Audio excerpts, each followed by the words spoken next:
मेरे साथ इस वक्त बातचीत करने के लिए केंद्रीय मंत्री जीतन राम मांझी मौजूद है। सर, पहला सवाल ये है कि कल अंबेडकर जयंती है। बिहार में इन दिनों इस बात को लेकर चर्चाएं हैं कि दलितों का सबसे बड़ा नेता कौन, क्या कहेंगे इस पर? सवाल है लोग के दिमाग में क्या बात बनती है, सबसे बड़ा नेता का सवाल। हम तो कर सकते हैं कि कम से कम हम नेताओं की गिनती में नहीं हैं। बाकी कौन क्या है आप लोगों के नज़रों में है। और कल अंबेडकर जयंती है, बहुत धूमधाम से सब लोग मनाने का काम कर रहे हैं। लेकिन चाहे हम हों या लोग जो मना रहे हैं, हमको ऐसा लगता है कि सिर्फ बाबा अंबेडकर साहब की जयंती मना करके रस्म अदायगी कर रहे हैं। इसलिए कि बाबा अंबेडकर ने जो बातें कही समाज के लिए, शोषणों के लिए, संविधान के लिए, उनके अधिकार के लिए, उनके उत्थान के लिए, उस बात पर कोई तवज्जो नहीं दे रहा है। कहिए कैसे? तो अंबेडकर जी का थीसिस था कि पहले पढ़ो, संगठित हो, तब संघर्ष करो। मैंने पहला सूत्र उनका था एजुकेशन। एजुकेशन को भी उन्होंने सिंप्लीफाई किया था कि एप्लीकेशन एजुकेशन होना चाहिए, कॉमन स्कूलिंग सिस्टम होनी चाहिए, सबके लिए समान शिक्षा होनी चाहिए। आज देश में क्या है, कितने प्रकार के सही हैं। और दूसरी बात, आगे चल कर के लोगों ने कहा कि राष्ट्रपति का बेटा हो या भंगी का संतान, सबको शिक्षा एक समान। तो क्या आज एक समान शिक्षा लोगों को दी जा रही है? और यदि नहीं दी जा रही है तो बाबा अम्बेडकर के जयंती या पुण्यतिथि मनाने का क्या उचित है? कोई भी दल सबके लिए मैं कहता हूँ कि इस पर कहीं कोई बात कर रहा है। सत्ता पक्ष है क्या इसके लिए कानून लाया? विरोधी पक्ष है क्या इसके लिए एजिटेशन किया? या और आप लोगों के माध्यम से कहीं कोई चर्चा करता है कि अम्बेडकर साहब कॉमन स्कूलिंग सिस्टम की बात किए थे? आज कॉमन स्कूलिंग सिस्टम नहीं हो रहा। दूसरी बात, जो बड़ी बात हम कहना चाहते हैं, सदा कहते हैं, आपका चैनल है, इसके माध्यम से बहुत लोग शायद मेरे व्यू को समझेंगे कि 1932 में पूना पैक्ट आया था। पूना पैक्ट में प्रस्ताव आया था कि शेड्यूल कास्ट, शेड्यूल ट्राइब्स के लिए सेपरेट इलेक्टोरल होना चाहिए। आज सेपरेट इलेक्टोरल किसी के जवान से आ रही है बात, किसी के जवान से, तब तो रफ्ता अदायगी न कर रहे हैं। और आज सेपरेट इलेक्टोरल होता तो आज शेड्यूल कास्ट की ये स्थिति नहीं रहती, क्योंकि शेड्यूल कास्ट के लोग वोट लेते हैं लेकिन विकास का काम शेड्यूल कास्ट के लिए नहीं करते हैं। अगर शेड्यूल कास्ट प्रतिनिधि होता, शेड्यूल कास्ट ही वोटर होता, तो शेड्यूल कास्ट के लिए जरूर वो करता। तो बाबा साहब का नाम लेने का क्या उचित है? एक चीज़ अभी और सिर्फ छेड़िए मत, और सुनते जाइए। इसीलिए मैं कहा कि बहुत गंभीर बात है कि बात को कैसे आगे बढ़ाया जा सकता है। तो तीसरी बात मैं कहना चाहता हूँ, 1956 में मरने के पहले उन्होंने कहा था कि मैं जिस जाति धर्म में पैदा हुआ हूँ उस जाति धर्म में नहीं मरूंगा।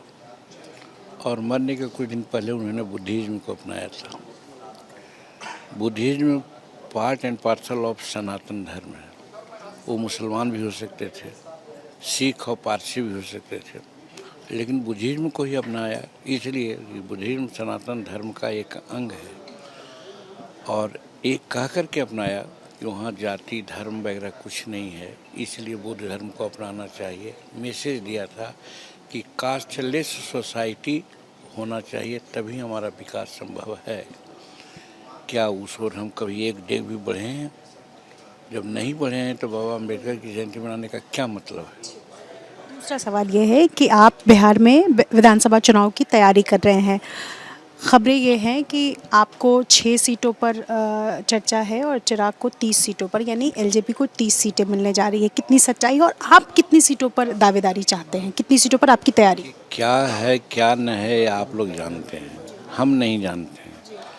हम आज भी अपने कार्यकारिणी के समिति के सदस्यों की मंशा को जाना।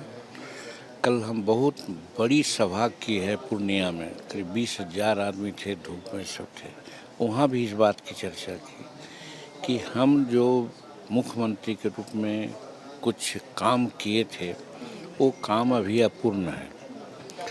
उस काम को अगर पूर्ण कराना है तो हमको विधानसभा में 20 विधायक जीत करके आना चाहिए, तब कोई भी मुख्यमंत्री रहेगा हम लोग काम करा लेंगे। अब इसको कहिए कि जैसे तो जैसे कहने लगेंगे तो बहुत समय लगेगा। और आम आम जनता की भी बात यही है, तो इसका मतलब 20 सीट हम जीतना चाहते हैं तो हमको सीट ज़्यादा होना चाहिए, 25 है, 30 है, 40 है। तो लोग की मांग यही है। आज भी एग्जीक्यूटिव बैठक में यही बात हुई, लेकिन निर्णय लेने के लिए हमारे राष्ट्रीय अध्यक्ष हैं, उनको अधिकृत किया गया। वो क्या करते हैं उन पर डिपेंड करता है। तीसरा सवाल है सर, जो मेरे पास खबरें हैं कि आप बोर्ड आयोग का जो गठन हुआ है उससे थोड़ी नाराज़गी है आपको, ये क्या है? हमारी नाराज़गी नहीं है, हमारे सभी कार्यकर्ताओं की नाराज़गी है कि बिशुत्री जिला का गठन हुआ, उसमें कहीं हम लोगों को स्थान नहीं दिया गया। गया में हम 4 विधायक हैं, एमएलसी हैं, मंत्री हैं और एमपी हैं। कम से कम वहाँ हमको जिला का उपाध्यक्ष बनाना चाहिए था, लेकिन उपाध्यक्ष क्या, एक जो छोटा कार्यकर्ता है उनको सदस्य के रूप में बनाया गया। कम से कम 50% सदस्य तो कम से कम बना देते, वो नहीं हुआ। दूसरी बात, अभी प्रखंड स्तरीय कमेटी बनी है, तो प्रखंड स्तरीय कमेटी में जिस प्रकार से भाजपा ने और जदयू ने आपस में बांट किया कि जहां उनका विधायक है वहां प्रखंड का अध्यक्ष उनके आदमी होंगे, तो हमारा भी तो 4 गो विधायक है, हम भी 10 प्रखंड के मालिक हैं, तो हमारा 10 गो तो विस्तृत अध्यक्ष प्रखंड का होना चाहिए, वो एक भी नहीं है। इस पर नाराज़गी हमारे लोगों ने की है। इस पर राष्ट्रीय अध्यक्ष को हम लोगों ने अधिकृत किया है कि आप बात करो लोगों से कि क्यों ऐसा हुआ। इन दिनों नीतीश कुमार की सेहत को लेकर चर्चाएं खूब हैं और विपक्ष सवाल उठा रहा है कि वो किस तरह मुख्यमंत्री अगले चुनाव में रहेंगे। वो कभी कुछ बोल देते हैं, कभी कुछ उनकी हरकतें हैं। इस बारे में कुछ कहना चाहेंगे? हमको कोई नोटिस हमने नहीं लिया है। हम जब भी गए हैं बहुत शालीनता से बात हुई है। जब भी हम देखते हैं वो अपना काम जैसे करते रहे हैं वैसे कर रहे हैं। अब रात के सोने समय वो क्या करते हैं, नाश्ता करने के समय क्या करते हैं, उससे हमको क्या मतलब है। लेकिन पब्लिक अपीयरेंस का जहाँ तक सवाल है, कहीं से ऐसा नज़र नहीं आता है कि नीतीश कुमार में कहीं कोई कमी है। वो सीएम एकदम हम तो समझते हैं कि एकदम फिट है। वक्फ को लेकर प्रदर्शन चल रहा है देश के अलग अलग हिस्सों में। बंगाल में बड़ी रैली, बड़ा प्रदर्शन देखने को मिला। वक्फ पर कुछ कहना चाहेंगे? जरूर कहेंगे। जो वक़्फ़ है, इसको पहले तो जो लोग धार्मिक आईने से देख रहे हैं वो नहीं देखना चाहिए, क्योंकि एक कार्यशैली है, मैनेजमेंट है। इसके लिए वक्फ की जो सुधार संशोधन आए वो हुआ। अब 2 बात हम पूछना चाहते हैं, क्या ऐसा नियम ठीक है जो रूल 40 जो वक्फ का है उसमें है कि इसको हम कह दिया कि ये वक़्फ़ का चीज़ है तो मानना पड़ेगा कि वक़्फ़ चीज़ है। टेबल है इसे कहेंगे ये वक़्फ़ का चीज़ है तो मानना पड़ेगा। ऐसा क्लॉज होना चाहिए, उसको हटाया गया, संशोधन किया गया। दूसरी चीज़, आज 21वीं शताब्दी है, हमारी बेटियां क्या से क्या नहीं जा रही, चाहे अंतरिक्ष में जाए, चाहे विज्ञान में जाए, चाहे सेना में जाए, सब जगह जा रही। तो क्या वक़्फ़ बोर्ड में महिला का स्थान नहीं होना चाहिए? यही तो संशोधन करके किया गया है।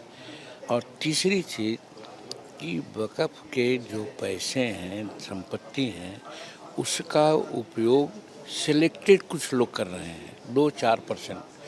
बाकी बाई एंड लार्ज जो उस परिवार के हैं, मुस्लिम परिवार के हैं, वे लोग उससे माने क्या कहते हैं उसको, उनको नहीं दिया जा रहा है। तो वैसी परिस्थिति में लार्जर इंटरेस्ट में ये बकअप का संशोधन लाया गया है। और आप देखिएगा जिस प्रकार से सीए का बात हुई थी तो बहुत हंगामा हुआ था, हम भी विरोध किया था। लेकिन आज सीए के बारे में कोई बोलता है? 370 का हुआ कश्मीर में, बहुत हल्ला हुआ, लेकिन आज कोई बोलता है? ये फिर 3 तलाक का मामला आया, बहुत हल्ला हुआ, आज कोई बोलता है? बल्कि अब महिलाओं का सशक्तिकरण हो रहा है। उसी प्रकार से ये वक्फ का भी जो संशोधन हुआ है, आप देखिएगा, ये क्षणिक है कि कुछ लोग हल्ला कर रहे हैं, बाद में समझ में आएगा कि ये सही में लार्जर इंटरेस्ट में है। एक आखिरी सवाल है, प्रशांत किशोर इस बार चुनाव दमखम के साथ लड़ रहे हैं, नया शिवदीप लांडे ने अपनी पार्टी की गठन की है, छोटे छोटे दल इस बार आ रहे हैं, क्या वो एनडीए के लिए चुनौती बनेंगे? हम समझते हैं कि अगर एनडीए जिस प्रकार से नरेंद्र मोदी जी के नेतृत्व में अभी संगठित है, काम सबके लिए सरकार कर रही है और एनडीए गठबंधन भी कर रहा है, अगर ये स्टेमिना बना रहा तो एनडीए का कोई चैलेंज नहीं है। हाँ, कहीं कहीं छोटे भैये लोग इधर उधर दरकिनार कर करके अपने पार्टनर को, जैसे हमने कहा आपको कि अभी कमीशन का गठन होना बाकी है, वहाँ का नहीं दिया जाएगा। आज बिसुत्री प्रखंड का गठन हुआ, हमको नहीं हिस्सा मिला, जिला का गठन हुआ, वहाँ हिस्सा नहीं मिला, तो हमको थोड़ा नाराज़ होना तो स्वाभाविक है। लेकिन हम उस कदर नाराज़ नहीं होंगे जिससे कि हमारा गठबंधन पर कोई असर पड़े। लेकिन मोरल तो उन लोगों को चाहिए, नैतिकता तो चाहिए कि हमको नाराज़ नहीं करें। बहुत शुक्रिया बातचीत करने के लिए। अपने सहयोगी शैलेश सिंह के साथ निधिश्री, एबीपी न्यूज़ पटना।